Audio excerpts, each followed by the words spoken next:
మేగ్రాల లావణ్య రమేష్. ఎడ్ల గంగారం, ఉప సర్పంచ్. మేడం, ప్రధానంగా మీ గ్రామానికి ఉన్న సమస్యలు ఏంటి, దాని పరిష్కారం దిశగా మీరు ఎట్లా ప్రయత్నం చేస్తారు? ప్రధానంగా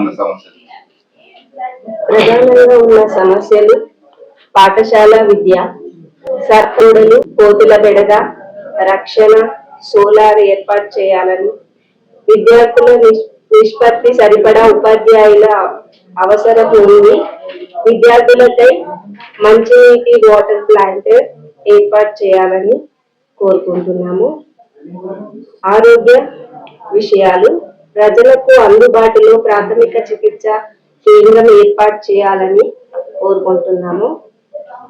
రోడ్లు అండ్ డ్రైనేజీ సమస్యలు లింగంపల్లి నందు ఏసీజెడ్ ఏర్పాటు అయినందున ఇండస్ట్రీకి వేరే రోడ్డున ఊరి బైపాస్ నుండి వేయాలి. ఊరి మధ్యలో రోడ్డు డైవర్ట్ చేసి సెంట్రల్ లైటింగ్, రెండు వైపులా డ్రైనేజ్ ఏర్పాటు చేయాలి. చెప్పండి, ప్రధాన సమస్యలు ఏంటి, మీకున్నాయి, మీ దృష్టికి వచ్చినాయి ఏంటి?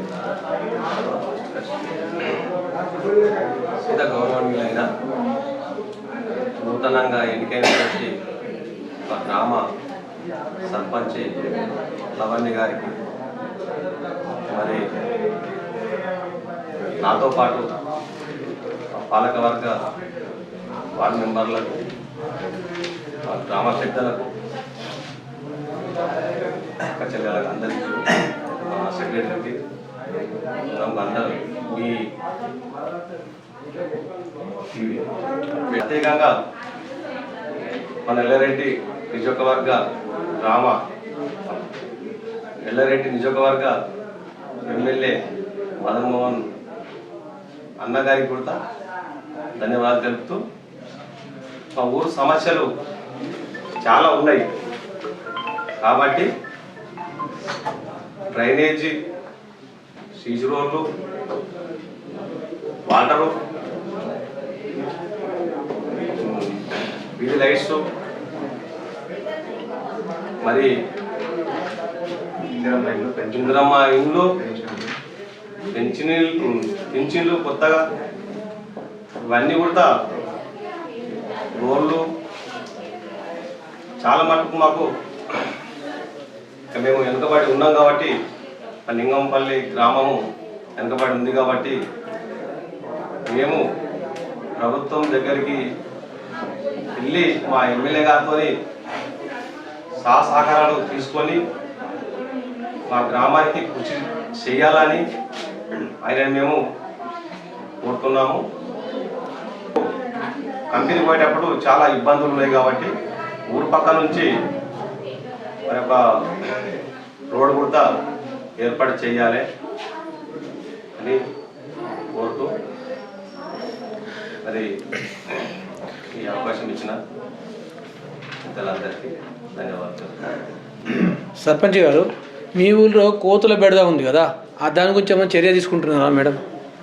కోతుల వల్ల పిల్లలకు, పెద్దలకు బాగా ఇబ్బంది. కోతుల వల్ల అంటే మన తెలంగాణ రాష్ట్రంలో కూడా ప్రతి గ్రామ పంచాయతీలో సమస్య ఇదే.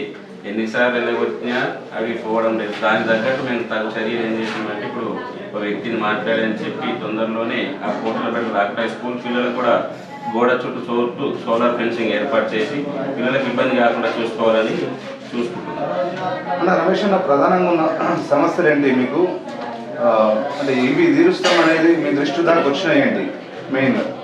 సమస్యలు మా సర్పంచ్ గారు చెప్పినట్టు, ఉప సర్పంచ్ చెప్పినట్టు, గ్రామంలో అంటే మాది కొద్దిగా బ్యాక్వర్డ్ గ్రామ పంచాయతీ. మా గ్రామ పంచాయతీ కొద్దిగా దానికి సమస్యలు బాగానే ఉంది. ఒకటి కాదు, వాటర్ సమస్య, డ్రైనేజ్ సమస్య, రోడ్ల సమస్య, ఇప్పుడు సంక్షేమ పింఛన్ల విషయంలో కూడా అర్హులు ఉన్నప్పటికీ ఇంకో 100-150 మంది పింఛన్ అర్హులు ఉన్నారు. ఆ విధంగా అట్లనే కాకుండా గ్రామంలో ఇప్పుడు ఇందిరమ్మ వచ్చినాయి, ఇంకో 60-70 మంది కూడా అర్హులు ఉన్నారు. ప్రతి వారికి సంక్షేమ పథకం అందాలన్నది మన కోరిక. ఆ విధంగా ప్రజలందరికీ మమేకమై ప్రతి విషయంలో దగ్గర ఉండాలని చూస్తున్నాం. దాని దృష్టి ప్రభుత్వం దృష్టికి తీసుకెళ్ళి అప్పటికి అందరి రికార్డ్ అంతా చేసి పెట్టిన వాళ్ళది, అది తీసుకెళ్ళి వాళ్ళందరికీ అర్హులకు అన్ని విధంగా సంక్షేమ పథకాలు అందే విధంగా కృషి చేస్తున్నాం. ఎట్లాంటి అంటే మీకు మెయిన్గా మీ దృష్టికి వచ్చిన సమస్యలు ఏంటి అన్న? మీరు ఇంతకుముందు వార్డుల పర్యటన కానీ పెట్టుకున్నప్పుడు మీ దృష్టికి వచ్చిన సమస్యలు ఏంటి? మెయిన్ తాగునీటి సమస్య, లీకేజ్ పైప్ లైన్స్ కానీ కొద్దిగా ఎక్కడక్కడ బాగా రోజుల నుంచి పాడైన పైప్ లైన్ సమస్యలు ఇప్పటికే కొన్ని తీర్చాము, ఇంకా కొన్ని తీర్చారు. ఇప్పుడు ఒక 3 కిలోమీటర్ల నుంచి మా విలేజ్లో దగ్గరలో నీళ్ళు లేవు తాగడానికి. ఇంచుమించు 3-4 కిలోమీటర్ల నుంచి పైప్ లైన్ ద్వారా మా విలేజ్కి తాగునీటి సౌకర్యం ఏర్పాటు చేయడం జరిగింది. అది ఎక్కువ శాతం లీకేజ్ ఉందని ఇంకొక బోర్ వేయడం జరిగింది. అక్కడ నుంచి ఇక్కడ వరకు 3 కిలోమీటర్ల పైప్ లైన్ ఏర్పాటు చేసి గ్రామంలోని ఇంకా కొద్దిగా వాటర్ సౌకర్యాలు పెంచుకోవాలనేది మా సమస్య. అదేవిధంగా ఇప్పుడు ఇండస్ట్రీ ఏరియా ఏర్పడ్డది. మినిమం ఒక 600-700 ఎకరాలు ఇండస్ట్రియల్ జోన్ ఏర్పడి TGS ద్వారా అక్కడ కంపెనీలు ఏర్పాటు జరుగుతుంది. అయితే అక్కడ భూమి కోల్పోయిన రైతులకు ఇంకా అర్హులందరికీ ఇంకా కొన్ని భూములు అందివ్వలేదు ప్రభుత్వం. ఆ రైతులందరికీ భూమి చేకూర్చే విధంగా కృషి చేస్తాం. ఇది ఇప్పటికే ఎమ్మెల్యే దృష్టికి తీసుకెళ్ళదండి, MRO దృష్టికి తీసుకెళ్ళదండి. వాళ్ళు కూడా కృషి చేసి తొందరలోనే అందరికి పరిష్కారం చేద్దామని అనుకున్నారు. మెయిన్ ఏమైందంటే ఇప్పుడు గ్రామంలోని చిన్న ఇరుకు రోడ్లు ఉన్నాయి, వెహికల్స్ ఏమో హెవీ ట్రాన్స్పోర్ట్ వెహికల్స్ వస్తున్నాయి. ఎప్పటికే TGS వాళ్ళకి కూడా మేము ఒక తీర్మానం చేసి పంపించాము, కానీ ఇంకా పట్టించుకోవడం లేదు. వాళ్ళకు కూడా తగు చర్య తీసుకోవడానికి కలెక్టర్ కూడా వెళ్ళడం జరుగుతుంది. అదేవిధంగా రోడ్ బాగా చిన్నగా అయిపోయింది కాబట్టి రోడ్ ఏర్పాటు కూడా ఇక్కడ విలేజ్లో కాకుండా సైడ్ నుంచి తీసుకోవాలని వాళ్ళకి విన్నపించడం జరిగింది. ఆ రోడ్ సౌకర్యం ఏర్పాటు చేస్తే కూడా ప్రజలు కూడా కొంచెం ఇదైపోతారు. మీ గ్రామానికి బస్సు సమస్య కొంచెం ఎక్కువ ఉన్నట్టు అనిపిస్తుంది, దాని విషయంలో ఏమి? అది మెయిన్ సమస్య సార్. ఇప్పుడు ఈ ఫ్రీ బస్సులు ఏర్పాటు చేసిన కొద్దిగా ఆర్డినరీ బస్సు మంది ఎక్స్ప్రెస్ బస్సులు బాగా వస్తున్నాయి. మాకు ఇప్పుడు విలేజ్ దాకా 1 కిలోమీటర్న్నర దూరం ఉంటుంది. అక్కడ వారికి దిగేయాలన్నా కానీ ఎక్స్ప్రెస్లు కూడా ఇప్పుడు జనగామ ఇక్కడ ఈ చౌరస్తాలో జనగామ, లింగంపల్లి, కరడుపల్లి, తాడవ వెళ్ళే మార్గం ఉన్నది. అటు సైడ్ భూంపల్లి, తుక్కయాడ, తిమ్మయాడ, ఉచ్చునూరు, వజ్రపల్లి వెళ్ళే మార్గం ఉంది. ఇది ఒక చౌరస్తా లెక్క ఉంది కాబట్టి ఆ ఎక్స్ప్రెస్ బస్సులను కూడా ఇక్కడ మన స్టేజ్ దగ్గర ఆపడానికి డిపో మేనేజర్ కలిసి వాళ్ళకు వినతి పత్రం కూడా ఇవ్వాలని అనుకున్నాం. ఆ సమస్య కూడా తీర్చేసి విలేజ్లకు ఒక బస్సు ఉంది, డైలీ 2 ట్రిప్పులు వస్తుంది. అదేవిధంగా పిల్లలకు కూడా ఇంకొక 2 ట్రిప్పులు పెంచే విధంగా కృషి చేయాలని కోరుకుంటున్నాం. మీ గ్రామంలో ఇంద్రమైన్ల విషయంలో ఎలాంటి వాళ్ళకి ఇవ్వాలనుకుంటున్నారు? ఇప్పటి వరకు అంటే మొన్నటి వరకు 21 శాంక్షన్ అయింది. ఇప్పుడు 8 మొన్న ఈ సెకండ్ లిస్ట్లో శాంక్షన్ అవ్వడం జరిగింది. ఇప్పటి వరకు ఒక 10 ముక్కువసి పని స్టార్ట్ చేయడం జరిగింది. ఒక 2 స్లాబ్ కూడా కంప్లీట్ అయినాయి, ఒక 8 రూప్ లెవెల్ దాకా అయినాయి, మిగతా అన్ని బేస్మెంట్ లెవెల్ పూర్తి అయినాయి. ఇంకా ఈ 8 కూడా ఈ 2 రోజులలో అన్ని ముగ్గు పోసి స్టార్ట్ చేయడానికి రెడీగా ఉన్నాం. కాకపోతే ఇంకా అర్హులు ఎక్కువ ఉన్నారు మా దగ్గర, ఇండ్లు లేక చాలా మంది ఉన్నారు కాబట్టి ఇంకో 60-70 ఇండ్లు కొత్త ఇండ్లు మంజూరు చేయడానికి ప్రభుత్వం పైన ఒత్తిడి తెచ్చి కృషి చేస్తాం, ప్రజలకు అందే విధంగా చూసుకుంటాం. అట్లా పాఠశాల మీకు ఉంది కాబట్టి పాఠశాలలో ఏమన్నా ఇబ్బందులు ఉన్నాయా? దానికి సంబంధించిన బిల్డింగ్లు కానీ వాటర్ కానీ? అక్కడ మెయిన్ ఏంటంటే ఒక పిల్లలకు కోతల బేడ లేకుండా చేసేస్తారు, ఎక్కడ సోలార్ ఫెన్సింగ్ సెట్ చేయాలి. ఉపాధ్యాయులు కొరత తక్కువ ఉంది. ఎందుకంటే ఉపాధ్యాయులు ఉంటేనే అందరూ ఈ మధ్యలో ప్రైవేట్ స్కూల్స్ వేయడం జరుగుతుంది. ఉపాధ్యాయులు పెరిగితే స్ట్రెంత్కు తగ్గట్టు ఉపాధ్యాయులు ఉండడం వల్ల పిల్లలకు కొద్దిగా మోటివేషన్. మేము ఆల్రెడీ వివిలను ఒక 4 వివిలో ప్రైవేట్గా వాడుకొని పెడుతున్నాం. వాళ్ళకి బదులు ఇంకా కొద్దిగా సహకారం అందిస్తే పిల్లలందరికీ కొద్దిగా మంచిగా ఉంటుంది. అలాగే మీకు గెలిపించిన మీ గ్రామ ప్రజలకు మీ తరఫున ఏం చెప్పాలనుకుంటున్నారు? మేము ఆ రోజు ప్రమాణ స్వీకరణ చెప్తే ఇప్పటివరకే ఈ 5 సంవత్సరాలు నిరంతరం వాళ్ళకు ఉన్న సమస్య నుండి ప్రభుత్వం వచ్చే ప్రతి సంక్షేమ పథకం నిరుపేదలకి అందే విధంగా చూసుకునే బాధ్యత దానికి కట్టుబడినాం. వాస్తవానికి మనకు ఈ ప్రజల గెలుపు కూడా మనం వాళ్ళకు గ్రామాన్ని అభివృద్ధి చేస్తామనే ఒక నమ్మకంతో మనం గెలిపించారు కాబట్టి ఈ 5 సంవత్సరాలు వాళ్ళకు నిరంతరం దగ్గరలో ఉండి పనిచేసి తాగునీటి సమస్య కానీ ప్రతి సమస్యలో వాళ్ళ దగ్గర ఉండి ప్రతి సమస్య తీర్చడానికి ముందుండి సహకారాలు అందిస్తాం.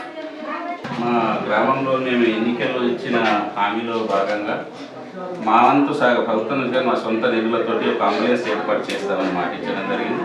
ఖచ్చితంగా మా ఊళ్ళో ఉన్న ప్రతి పేద ప్రజలకు ఏదైనా అత్యవసర సమయంలో నేను మా తండ్రి గారి పేరున ఒక అంబులెన్స్ ఏర్పాటు చేసి గ్రామంలో అందుబాటులో ఉంచడానికి కృషి చేస్తున్నాను.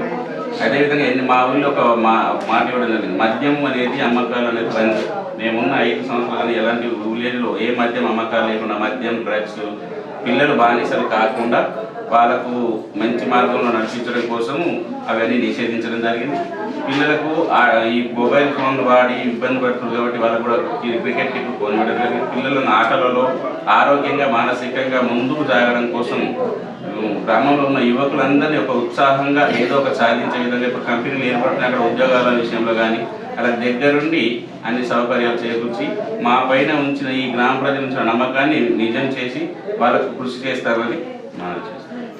చివరగా మీరు మీ స్థానిక ఎమ్మెల్యే గారు కావచ్చు, మీ గ్రామ ప్రజలకు కావచ్చు, మిమ్మల్ని ఇంత భారీ మెజార్టీతో గెలిపించేందుకు ఏం చెప్తారు?